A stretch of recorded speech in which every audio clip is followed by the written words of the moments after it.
وجہ یہ ہے کہ ایسی سیگڑیوں کو استعمال کرنے سے ہی گھروں کے اندر بل زیادہ آتا ہے۔ گورنمنٹ آپ کو جو بجلی دے رہی ہے وہ آپ کے نارمل استعمال کرنے کے لیے، جس میں آپ اپنی واشنگ مشین، اپنا ریفریجریٹر، اپنے لائٹ ہے، اپنے موبائل وغیرہ کی چارجنگ ہے، اور آپ کا لیپ ٹاپ وغیرہ جو چیزیں آپ استعمال کر رہے ہیں، لیکن آپ اس کے اوپر اگر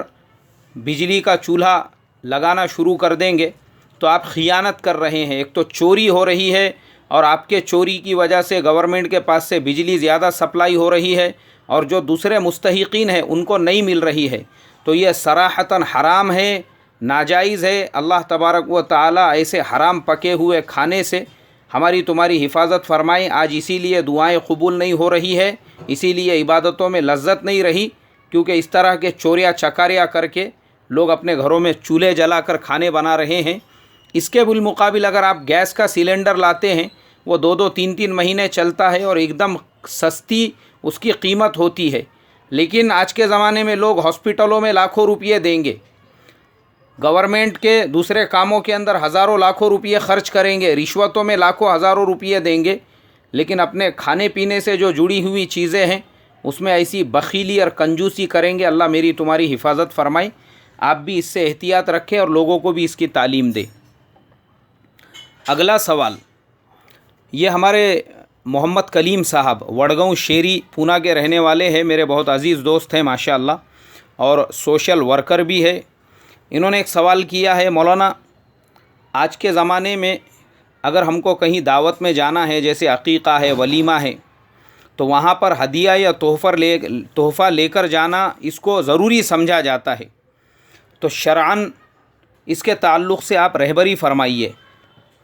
ہمارے محمد کلیم صاحب، دیکھو اس میں 2 چیزیں ہم ذہن میں رکھیں، ہدیہ تحفہ، اس کے بارے میں ہم میانہ روی کو اختیار کریں، نہ اس میں زیادہ افراط کرے اور نہ ہی زیادہ تفریط کرے۔ افراط اور تفریط کسے کہتے ہیں؟ جیسے مثال کے طور پہ آپ کسی عقیقے میں چلے گئے، آپ کا قریبی رشتہ دار تھا، آپ ہدیہ دینا چاہتے ہیں، آپ کی خوشی ہے، اگر آپ دیتے ہیں کوئی حرج نہیں ہے، لیکن آپ کے نہیں لے جانے پر جس نے دعوت دیا ہے اس کا ناراض ہونا یہ غلط ہے۔ آج ہمارے زمانے میں یہی ہو رہا ہے، ہر آدمی جو دعوت دینے والا ہے اس کی پہلے سے نیت یہ ہوتی ہے کہ لوگ میرے گھر پہ آئے تو ایک پیکٹ لے کر آئے، یا میرے بچوں کے لیے کوئی گفٹ لے کر آئے، اور اگر کوئی نہیں لے کر آئے تو لوگ اس کو معیوب سمجھتے ہیں۔ تو ایسی دعوتوں میں شرکت کرنا ہی صحیح نہیں ہے، جہاں پہ لوگ پہلے سے امید لگا کر بیٹھے ہیں، یا جہاں پر ایک آدمی آلریڈی بک اور پین لے کر گیٹ پہ بیٹھا ہوا ہے جو لکھ رہا ہے کہ اس نے یہ پیکٹ لے کر آیا، اس نے وہ پیکٹ لے کر آیا۔ ایسی جگہوں پہ کھانا بھی ناجائز ہے آپ کے لیے، اور ایسی جگہوں پہ جانا بھی آپ کے لیے غلط ہے، بلکہ ایسی جگہ پہ شرکت کرو جہاں پہ بشاشت قلب کے ساتھ آپ کا استقبال، آپ کا ویلکم کیا جائے اور آپ سے کوئی امید نہ رکھی جائے۔ دوسری چیز، بعض جگہوں پر میں نے دیکھا ہوں کہ لوگ جو ہدیے اور تحفے بھی لے جانے والے ہیں وہ امیروں کے بچوں کے لیے، یعنی جو پہلے سے کروڑ پتی ہے، پہلے سے ان کے گھروں میں اتنا مال دولت ہے کہ رکھنے کے لیے جگہ نہیں ہے، تھیلے پھٹ پھٹ کے باہر پیسہ نکل رہا ہے، ویسے کوئی بچوں کے لیے ہدیے لے کر جائیں گے، تحفے لے کر جائیں گے، لیکن کسی غریب کے پروگرام میں جائیں گے تو وہاں پر ہدیہ اور تحفہ لے کر جانا اس کو ضروری نہیں سمجھیں گے۔ تو دونوں بھی چیزیں نہیں ہونا چاہیے، افراط بھی نہیں اور تفریط بھی نہیں ہے، اس کے اندر آپ میانہ روی والا راستہ اختیار کریں۔ چوتھا جو سوال ہے یہ ہمارے سید عبد الوحید صاحب اورنگ آباد سے، یہ میرے بچپن کے دوست ہے، چائلڈ ہوڈ فرینڈ جس کو کہا جاتا ہے۔ ہم لوگ بچپن میں ایک ہی گاؤں کے رہنے والے، ایک ہی ساتھ میں ہماری تعلیم بھی، ہم لوگ پہلی میں تھے، اور میرے خیال سے عبد الوحید بھائی اس ٹائم پہ تیسری یا چوتھی کے اندر تھے مراٹھی میڈیم سے۔ تو ہمارے عبد الوحید بھائی جو ہے وہ ہمارے اصلاح معاشرہ کے اسباق بھی بہت پابندی اور اہتمام کے ساتھ سنتے ہیں، اس کے علاوہ وہ اپنے سینکڑوں دوستوں کو اور کئی گروپوں میں بھی بھیجتے ہیں۔ تو کسی صاحب نے ہمارے عبد الوحید بھائی سے یہ سوال کیا کہ بھائی آپ ہمارے جو مفتی صاحب یا مولانا صاحب آپ کو سوالات کے جوابات دیتے ہیں ان سے دریافت کرو، اس مسئلے کا حل کیا ہے؟ مسئلہ یہ ہے کہ ایک صاحب کی شادی ہوئی، ان کو 2 سال کی لڑکی بھی ہے، لیکن وہ جو بیوی تھی ان کی، وہ فون کے اوپر کسی نامحرم لڑکے کے ساتھ میں، اپنے عاشق کے ساتھ میں باتیں کیا کرتی تھی، اور اس کو کسی نے رائٹ ہینڈ پکڑ بھی لیا، اور شوہر نے اس کے بعد میں پوری تحقیقات کی اور اس کے موبائل نمبر کی کمپنی سے پوری لسٹ نکالا کہ اس نمبر سے کہاں کہاں پہ کال کیا گیا تھا، تو پتہ یہ چلا کہ وہ لڑکی اور اس لڑکے کے درمیان میں تعلقات فون کے اوپر ہمیشہ رہا کرتا تھا، کئی مرتبہ اس نے اس کو کال کیا تھا۔ تو وہ جو لڑکا تھا، جب اس نے تحقیقات کر لی اور اس لڑکی کو قسم دلائی، اس نے قسم کھا کر بھی جب یہ بات قبول کر لی کہ ہاں میں نے اس سے ہمیشہ بات کی ہے، تو اس لڑکے نے اس لڑکی کو اس کے ماں باپ کے حوالے کر دیا۔ اب وہ اس کے ماں باپ کے گھر پر ہے۔ ایسی صورت کے اندر وہ لڑکا اس کو طلاق دینا چاہتا ہے۔ اب آپ اس کا حل بتائیے، اس کا حل کیا ہے؟ ہمارے عبدالوحید بھائی، آپ سے جس نے بھی یہ سوال کیا ہے، یہ اصل میں ہمارے مسلم معاشرے کے لیے بہت ہی شرمندگی کی بات ہے کہ مسلمانوں کی لڑکیاں جن کو اسلام نے، شریعت نے پردے کا حکم دیا، جس کی آلریڈی شادی ہو چکی ہے، جس کی اپنی فیملی ہے، اس کو کون سی انگار لگی تھی، اس کو کون سی ایسی پریشانی تھی، تکلیف تھی، کون سا ایسا اس کو صدمہ تھا جو گھر کے اندر اس کی ضرورت پوری نہیں ہو رہی تھی، تو باہر بھی دھگڑوں کا جال اس نے پھیلا کے رکھی تھی۔ اسلامی شریعت کے اندر تو ایسوں کے لیے بہت سخت قوانین ہیں، مگر چونکہ ہم لوگ ہندوستان کے اندر ہے، ایسی صورت میں وہ لڑکا، اس کو اختیار ہے، وہ جس طریقے کا بھی قدم اٹھانا چاہے اپنے مقامی مفتی علماء سے ایک مرتبہ مسئلہ دریافت کر لے۔ وجہ یہ ہے کہ اب وہ لڑکی کے ساتھ میں وہ رہے گا بھی تو دونوں کے دل میں شکوک اور شبہات رہیں گے، اور ہمارے لیے یہ شرمندگی کی بات اس لیے بھی ہے کہ ہمارا جو معاشرہ، اس کے اندر ایسا بگاڑ پیدا ہو رہا ہے، شادی شدہ لڑکیاں ایسے کارنامے انجام دے رہی ہے۔ ایک اور بستی کی مجھے کارگزاری سننے کے لیے ملی، ایک مسلمان عورت اپنے 3 بچے چھوڑ کے ایک غیر کے دھگڑ کے ساتھ میں بھاگ کے چلی گئی۔ کتنی شرمندگی کی بات ہے! یعنی کیوں ہو رہا ہے؟ وہ مسلمان جن کے گھروں میں پردہ فرض ہے، اصل میں یہ سب ہمارے اپنے کمزوریوں کا نتیجہ ہے۔ ایک تو وہ ماں باپ جن کی بیٹیاں ہیں، وہ اپنے بیٹیوں کی تعلیم پر، تربیت پر دھیان نہیں دیتے، توجہ نہیں دیتے۔ شادی کے پہلے بھی بیٹی کس اجنبی اور نامحرم لڑکے کے ساتھ میں بات کر رہی ہے، ماں باپ دھیان توجہ دینے کو تیار نہیں ہے۔ اس کا یہ صلہ مل رہا ہے کہ لڑکیوں میں اخلاقی خرابیاں ماں باپ کے گھروں سے ہی پیدا ہو رہی ہے۔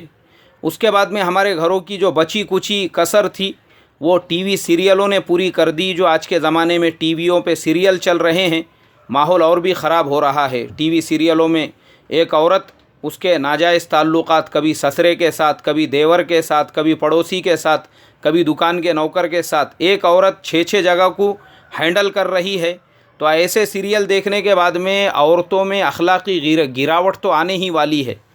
تو اس کے لیے ہم بھی اپنے ماحول پہ تھوڑا سا دھیان دیں، اپنے گھر میں ٹی وی سیریلوں سے، آج کے جو شیطانی سیریل چل رہے ہیں، اپنے بچوں کو بچائے، پردوں کا اہتمام کرے، خود اپنے گھروں میں نامحرم مردوں کو لا کر اپنے گھر کی ماں بہنوں سے انٹروڈیوس نہ کرائے۔ یہ تمام چیزیں، اور خود اپنے گھر کی عورتوں کو بے پردگی کے ساتھ، چہرہ کھلا ہوا ہے، بائک کے پیچھے بٹھا کے اس کو لے جا رہے ہیں، رستے سے ہر دیکھنے والا جو ہے وہ اس کے منہ میں سے پانی ٹپک رہا ہے کہ کیسا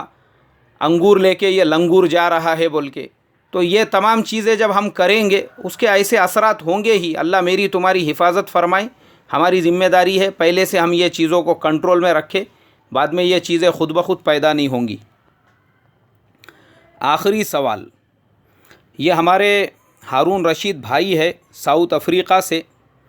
ماشاءاللہ یہ ہمارے اصلاح معاشرہ کے بالکل ابتدائی ممبروں میں سے ہے۔ اس کے علاوہ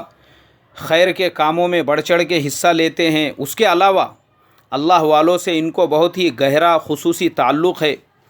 ہارون رشید بھائی نے میرے سے سوال کیا کہ انہوں نے مجھے ایک کلپ بھیجا، ایک بیان کا ویڈیو کلپ۔ وہ کلپ میں نے دیکھا ہوں ہارون رشید بھائی، جس کے اندر ہارون رشید بھائی نے پوچھا ہے کہ اس بیان میں وہ بیان کرنے والے صاحب بتلا رہے ہیں کہ فرض نمازوں کے فوراً بعد میں سنت اور نوافل شروع کر دینا چاہیے، اور بعض لوگ جو تسبیحات فاطمہ یا اس کے علاوہ آیت الکرسی وغیرہ پڑھتے ہیں، وہ پڑھنے کی کوئی ضرورت نہیں ہے، وہ خلاف سنت ہے۔ تو ہمارے ہارون رشید بھائی نے پوچھا کہ مولانا کم سے کم آیت الکرسی، تسبیحات فاطمہ وغیرہ تو ہم نے پڑھنا چاہیے، کیا اتنی بھی گنجائش نہیں ہے؟ ہمارے ہارون بھائی، آپ کے سوال کے جواب کے سلسلے میں مجھے کتاب الفتاوا میں ہی اس کا حل مل گیا۔ کتاب الفتاوا جلد نمبر 3 صفحہ نمبر 103، سیم ٹو سیم آپ نے جو سوال کیا وہی سوال صاحب کتاب سے کسی اور نے بھی کیا۔ تو حضرت نے اس کے جواب میں لکھا کہ حضرت علی کرم اللہ وجہہ سے مروی ہے، میں نے نبی کریم صلی اللہ علیہ وسلم کو ممبر پر فرماتے ہوئے سنا، جس نے ہر فرض نماز کے بعد آیت الکرسی پڑھی موت کے سوا کوئی چیز اس کے جنت میں داخل ہونے میں رکاوٹ نہیں ہے۔ پھر دوسری روایت نبی کریم صلی اللہ علیہ وسلم نے فرمایا، حضرت انس اس کے راوی ہے، جس نے ہر فرض نماز کے بعد آیت الکرسی پڑھی دوسری نماز تک اللہ تبارک و تعالی ہر شر اور ہر فتن سے اس کی حفاظت فرماتے ہیں۔ تیسری روایت حضرت ابو ذر غفاری اس کے راوی ہے، میں نے نبی کریم صلی اللہ علیہ وسلم سے پوچھا، اللہ کے رسول مالدار لوگ تو آگے بڑھ گئے کیونکہ جو ہم کہتے ہیں وہ بھی کہتے ہیں اور مزید اللہ کے راستے میں خرچ کرتے ہیں جو ہم نہیں کر پاتے۔ آپ نے فرمایا، ابو ذر کیا میں تمہیں ایسی چیز نہ بتاؤں کہ اگر تم اس پر عمل کرو تو اپنے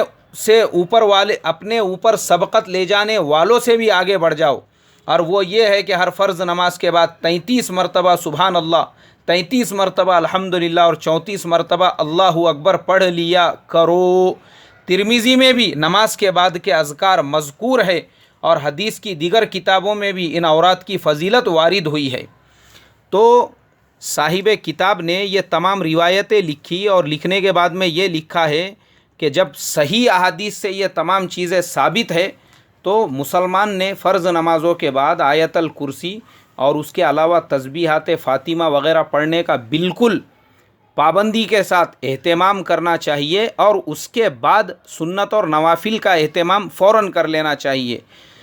وہ جو بیان کرنے والے صاحب ہے، ہو سکتا ان کا بولنے کا مقصد یہ ہوگا کہ بعض لوگ جو ہے وہ فرائض وغیرہ پڑھ کے وضو خانے میں آ جاتے ہیں، مسجد کے باہر آ جاتے ہیں، ان کی پھر لمبی چوڑی باتیں ہوتی ہے، بعض اوقات 15 20 منٹ نکل جاتے ہیں، بعض اوقات بعض لوگوں کو میں نے بھی دیکھا ہوں فرض کے بعد تو کیا سلام کے فوراً بعد وہ موبائل لے کے مسجد کے باہر نکلتے، پتہ نہیں ان کے ایسے کتنے ایمرجنسی کال اور فون تھے، اس پہ 15 منٹ بات کرتے، پھر آتے، پھر سنت نوافل پڑھتے۔